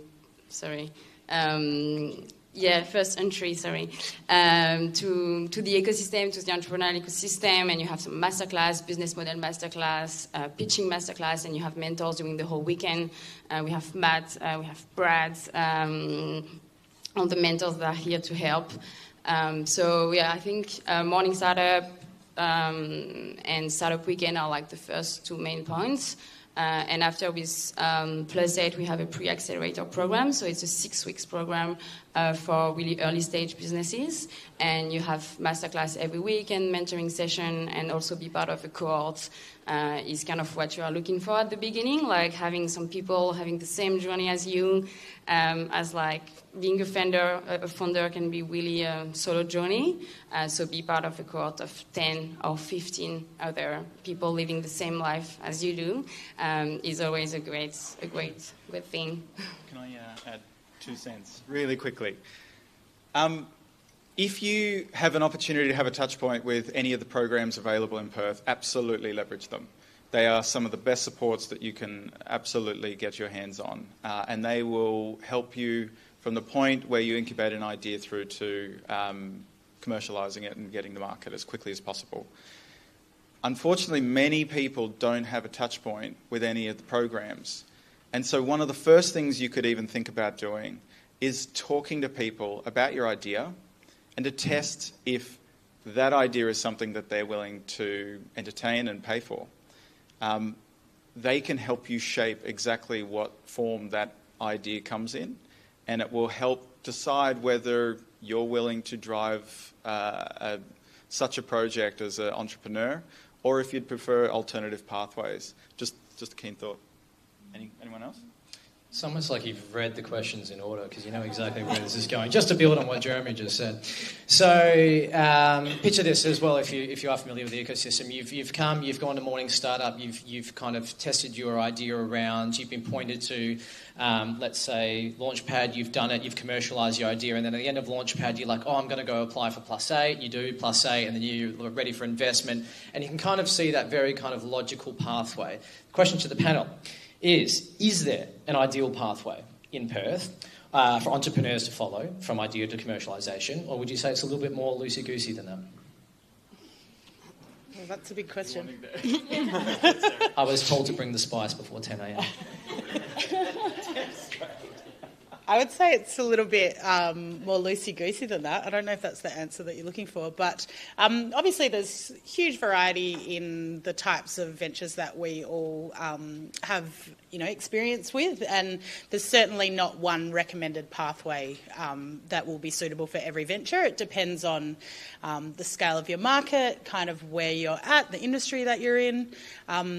We certainly love to see when ventures that we've had involvement with skip over from Curtin programs into other programs, because that shows, I think, that we've done a good job in kind of creating the skills within the founder that they can access different resources. And we would never recommend like one single pathway, even though we do probably have quite a pathway that, businesses can follow, and we certainly have examples of ventures that have kind of gone all the way through with Curtin. But depending on their industry, they have different touch points with like biodesign and with Seri and with Bloom and with Space Cubed and everything. So we really see it as a bit of a community, community of support, and that's also, I think, why we're excited to have this panel today, because we do all work together. So there's no kind of concern amongst all of us that someone's got their claws in first. It's like, now you're with Curtin and you can't go anywhere else. We don't really have that attitude. We want you to get the support that suits your venture the best, and we'll see you have the best opportunity for growth. We talk about it in terms of value creation, value capture and management, right? So you're a startup, you've got to create value. How do you create value? You solve a problem for someone. So where do you start? Solve a problem. How do you know what problem to solve? You go talk to customers, you go find problems, you go see it. So in terms of a pathway, right, the programs are here to support you. They're here to support you solving a problem for someone. So what do? You start with your problems. But the thing is, oftentimes people, and I've been a part of a startup that did it straight out of uni, we started doing all stuff in the architecture, engineering, construction space, right? We had no idea how to run a business. None. We didn't know insurances, we didn't know company structures, we didn't know anything. And that's what the programs are kind of here to support, right? If you're a technical expert and you're going, I can solve these problems, but I don't know how to scale it, I don't know how to create impact, that's what we're for. Now, if you go from one program to another, 100% you're going to get different perspectives, you're going to meet different people, you're going to have more support. It's all about people, right? One thing I will caution, though, is that people can get addicted to programs. Right? You can come into a program, you can do series programs, and then you go, I need another program. And you go from program to program. It's the same with grants. Grants are great. But if you're a grantrepreneur and you pivot from grant to grant to grant, and again, we're in deep technology, we do see this. Oftentimes we see that people don't pivot to customers. This is a problem. Okay? But understanding what your venture needs comes down to, how am I going to create value? How am I going to capture that value? How am I going to manage it within my business, and then how I'm going to scale it? But that's the same with VCs. People chase the investment too much without talking to the customers. Exactly. And so trying to understand what works for you is really important. Now, we live in an age where YouTube exists. Awesome. There's blog posts, there's research articles, and you've got these wonderful people here who are here to support you. So really, work out what works for you, throw a dart against the wall, whatever. End up in the ecosystem, you'll find your way. And that's, I'll add that.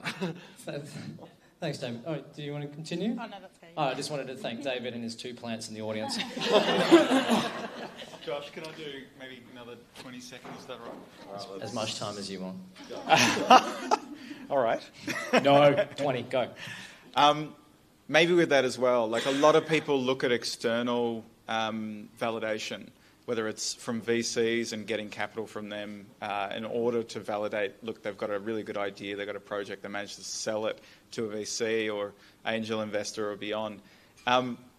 Truth is, the most important money you're ever going to get is direct from your customer. There is no better validation than direct from your customer about whether you're actually creating value and solving a problem for them. Just wanted to echo those comments. So thanks, Matt. Thanks for leading me nicely into this one. As you know, swap it up. Briefly, and then this is kind of an all-panel one again, outside of this room and outside of the panel and Mesh Points in general, there's a whole swag of other resources. There's kind of, the Small Business Centre, there's local government initiatives, there's kind of pockets of things everywhere. I want to throw one out, which is kind of the Entrepreneurs Program, which is amazing for entrepreneurs who have kind of started their own business and have reached a milestone. But then they put you all in a kind of a room and you all talk everything, figures. Hey, what's your profit ratio like? What's this at? And it's kind of a place where if you are looking for an ecosystem, it really helps you when maybe you feel like you've got nowhere else to go and you're in a room with people who are going through the exact same journey. So I do want to kind of spread them. But again, to the panel, is there anything here that maybe the audience haven't heard of, which also helps to support entrepreneurs as a good resource? I might kick us off if that's okay. So there's a few things that I always point every entrepreneur that comes through any of my touch points. First thing is, first 12 episodes of the Australian Business Podcast. Okay, mandatory for everyone, including startups, SMEs, or the like. The next is, once you finish one of the programs that are available in the ecosystem and you don't want to jump into another one, for example, or it's not right for you, or you just wanted to get straight to customers, highly recommend reaching out to the Small Business Development Corporation, SBDC. It's a government-funded corporation to support SMEs in everything that you can do, from capability development through to accessing grants and the like. There's probably a variety. I won't steal them all. Please share. Yeah. To answer the previous question as well a little bit, is that there may not be an ideal pathway for any entrepreneur, but there is an ideal pathway for every entrepreneur. And Perth is unique in, as far as I've seen around the world, that we have these really core specialist areas. So Core is another provider that isn't in the room today, but they're specifically mining tech. Everyone has their areas, and there are very, very deep and wide-ranging supports and networks available for anyone, no matter what industry they're in. So the more you can find out about it, and the reason why we're here doing this and we're creating channels is because we are getting frustrated by the fact that there are these extraordinary supports by just amazingly informed and knowledgeable people, and there are so many people out there that desperately want it and are like... They come to us pitching an idea. The amount of times in any one week that I hear someone say, nobody is doing or nobody is talking about, and I'm like, here are the following 20 people that are talking about and or doing this. So please ask, get involved, ask, contact us. As Josh said, we really have a policy, and Josh and Chloe at Venture are amazing examples of having a niche that they service and being very proactive in anyone that comes to them that isn't answering that niche, connecting them with a program that is. So please get involved and take advantage of what's out there. I used to work in local government, and people are often quite surprised that there's a lot of support for small businesses and startups within the local government sector too. So reach out to your local council, see if they have business grants. Often they do have business grants for startups and innovations, as well as bricks and mortar businesses. And we're quite proud at Curtin. Quite a number of Ignition scholarships are sponsored by local governments. So, and Plus 8 as well, I think, has a lot of local government partners. So that's often a bit of an untapped resource that people don't realise they can access to, where, local governments certainly want to support businesses as they're a key part of their communities. So, keep an eye out for those as well. Awesome. Jetsy. If you want money, slowly. No. Worth saying, Innovation Booster Grant. Explain to the crowd, the government department for innovation. Jobs, tourism. This is funny because I'm just about to throw it over to the audience if anyone has any questions. Oh, yes, Maya, would you like a question? Sorry, not a question, just a comment. The Department of Jobs, Tourism, Science and Innovation is responsible for securing funding from the state government to accelerate innovation, technology and entrepreneurship in the state. They provide grant funding to startup organisations like all of us to run programs and also grants on behalf of them. But they then also initiate a number of ways in which that they connect the ecosystem. So part of that is the Innovation Hub network, so Creative Tech Village, WA Data Science Innovation Hub, I'm going to forget a whole bunch of others, but that are actually managed by some agri-tech, So they have covered all of the different sectors that will benefit from engaging innovation, technology and entrepreneurship. They have a newsletter, and if you want to put a bookmark in your browser, it's definitely their homepage. And again, in the Slack channel for Morning Startup, there is now a startup support channel, and in there is a canvas that lists all of these programs and a link to an index where you can find any of the other ones that are available, all of the supports, all of the events. So please get involved. Yes, I put them up there while I was listening to Kate talk. Oh, I meant more. It has the list been updated with all of them. Yeah, cool. I think one of the things as well, I've got an interesting, weird thought. When we're looking at this, we're talking about finding your tribe. You want to find the people that you connect with, that you work with, and that are there to support you. One thing you'll find is, like, in WA, people really want to help you. Like, people really want to help you. So if you just land from Sydney, and you're trying to find people to connect with, you come to events, you build that. But I don't think it's just finding a tribe, right? It's building your tribe, right? Talking about your passion, talking about what problem you want to solve, and building a network of people around you to solve it, right? You've got to be proactive. You can't just sit back and be reactive. And for the introverts in the room, I know it sucks. It's horrible. You have to talk to people, but you can find a way. And, even if it's using social media, because you're much better typing those first introductions, right? Just getting in front of people and helping people build you to success. So it may not be finding your tribe, it may be building your tribe. Passionate words.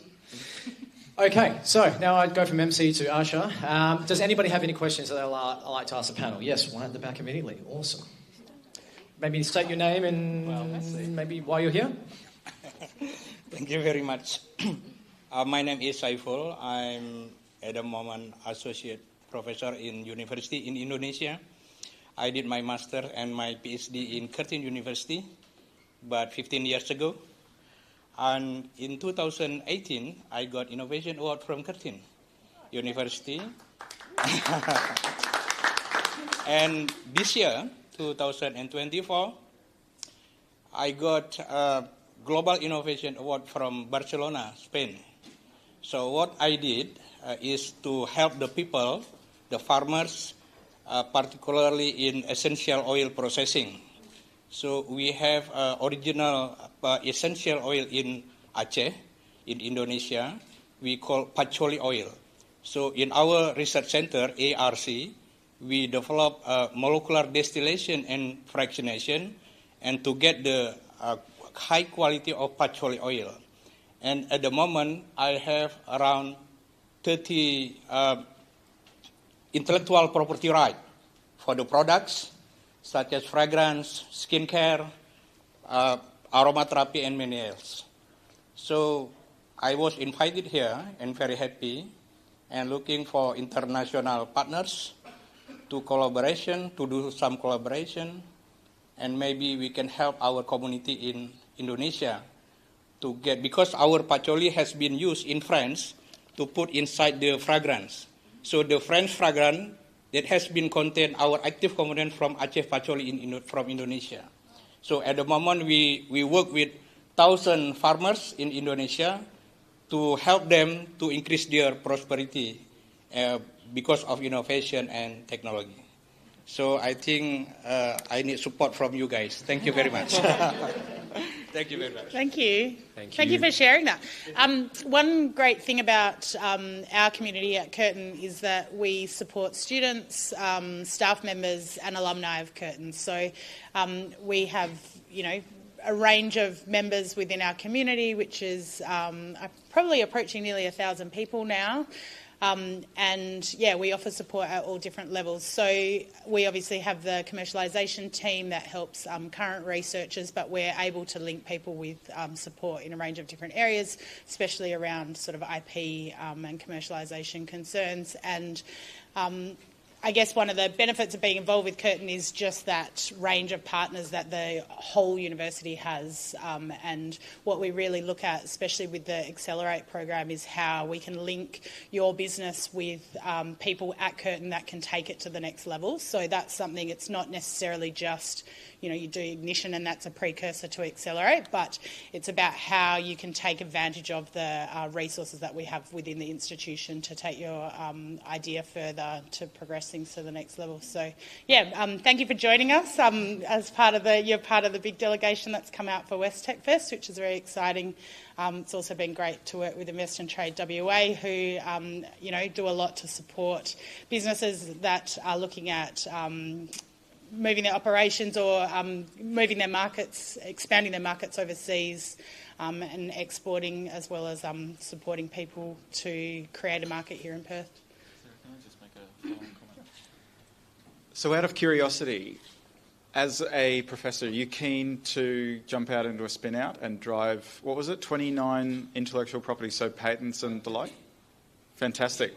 So are you keen to drive a startup around that, a spin out? Yes. Yeah, awesome.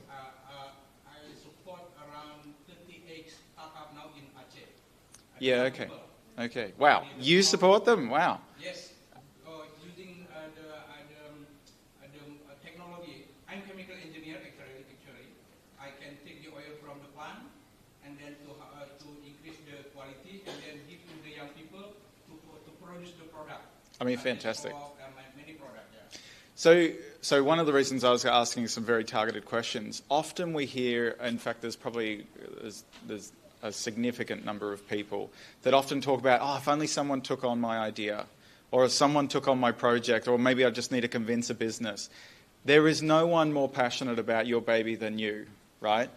And if you're not willing to drive that ship forward, there's always that opportunity to work with others who might, but there is no one that will give it more passion than you will. You don't need to know everything. That's why some of these programs exist, so that we can develop that capability to understand, business structures, how to get to market, what to ask customers, et cetera, et cetera. So definitely connect in. This is your ecosystem. Can I also ask a broader question to everyone in the audience? So hands up, who's had a touch point with one of these programs, or at least Morning Startup? And obviously everyone's going to put up their hand with Morning Startup. Okay, maybe a better question is, has anyone not had a touch point with any of these programs? Hands up. All right. It's funny, when we did the survey on this... Fair enough.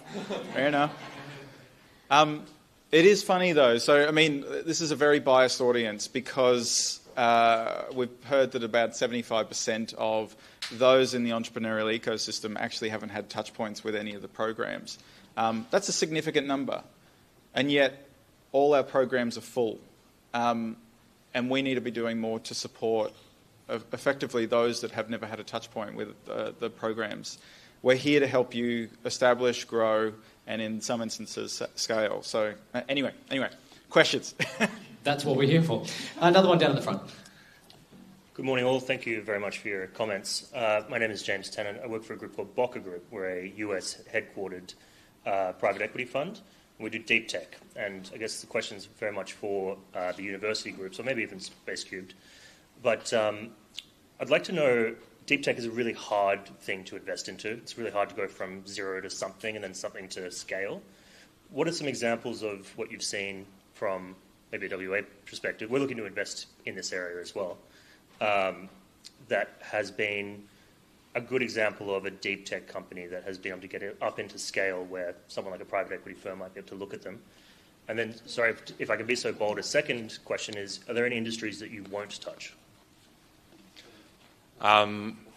We're industry agnostic at Seri. We're in that deep technology space. We're quite early on in that journey. Again, because we founded in 2016, so we know deep technology takes time. One of the things we are trying to do is get people to think bigger than WA, because trying to scale a deep tech company here, it's a real challenge. So we're in a bit of a niche here at Seri, which is always fun because we like to do things challenging. So we also connect with Professor Donald Sadoway out of MIT, which is Boston Metals. We've got we had a connection with the Engine, which is MIT's implementation, Robert Langer's lab as well. Those kind of things are when we started. We tried to really focus on changing the narrative with a lot of our researchers around the term entrepreneurship. Because entrepreneurship, oftentimes people think app scale, those kind of things. But if anyone wants to look up an entrepreneur, go look up Robert Langer. Has anyone heard of Robert Langer in the room? No? Cool. Go look him up. because this is, I believe, what entrepreneurship is, right? This is creating serious impact. A small company, 2016, right, is talking about this transformational RNA technology that came out of his lab. It's Moderna. Has anyone heard of Moderna? Cool, right? So these are the kind of things. But he says that it's all about those startup founders taking those ideas and executing on them. Now, in terms of private equity, again, the scale is probably part of the problem. We are on the earlier groups. We have a couple of companies one in the antimicrobial resistance space that's been scaling for some time. They're a universal resistance breaker with a small molecule. Fantastic based company. I think they're just closing their capital raise now, so probably a bit small for what you're looking at, but it may be something to be on the radar for later.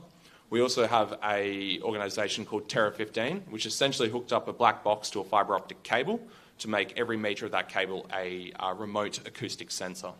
So they're running that under the CBD at the moment for a lot of the water corporations to detect leaks. They've got contracts with Saudi Arabia. They're a global-facing business. They've scaled out of WA. They're still here with their headquarters in Perth, which is showing you can deliver technology globally.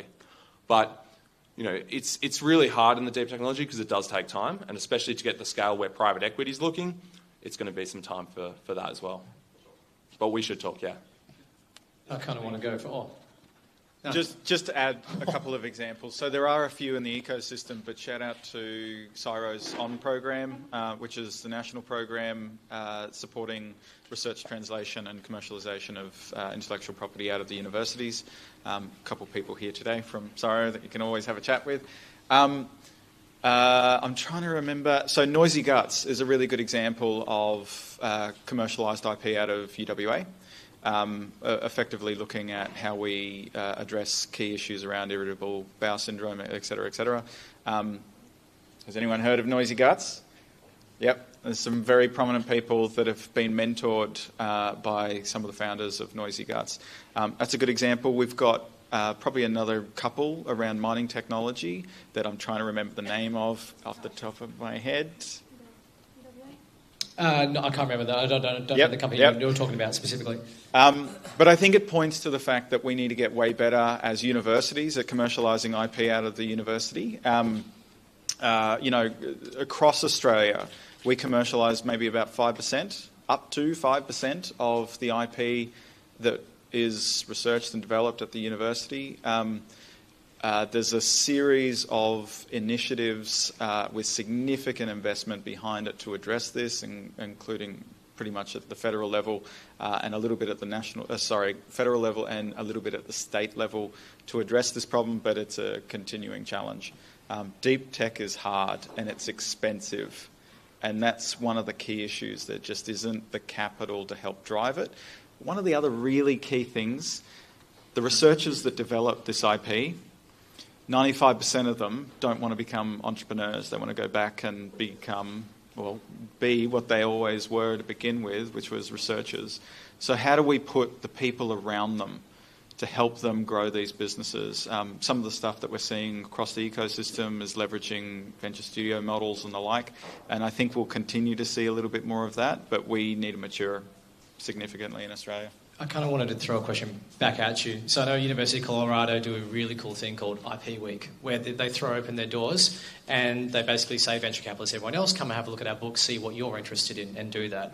And kind of for someone coming from America, would that be something that, this is kind of personal research for UWA, if universities were to do that in some sort of cohesive way, almost like a university-wide pitch of research which is ready for commercialisation or could be commercialised, but they really haven't got the time, money or other effort to it, would that be something that if the university is organised that would attract international investment to be able to come here for a cohesive week or even 2 weeks to be able to tour the universities and go IP Week Curtin, IP Week UW, ID Week ECU?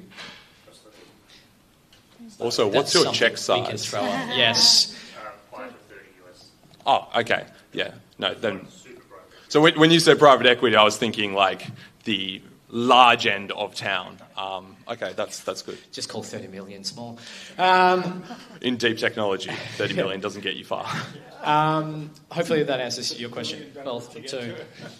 And on that note, we are now 6 seconds over time. Can I just get a big thank you very much for the round of applause for the panel. And hopefully after this, everyone in the room has, if not an idea of exactly where to go, a list of people who they can go to then further point them to where to go to as we wrap it up, find your tribe.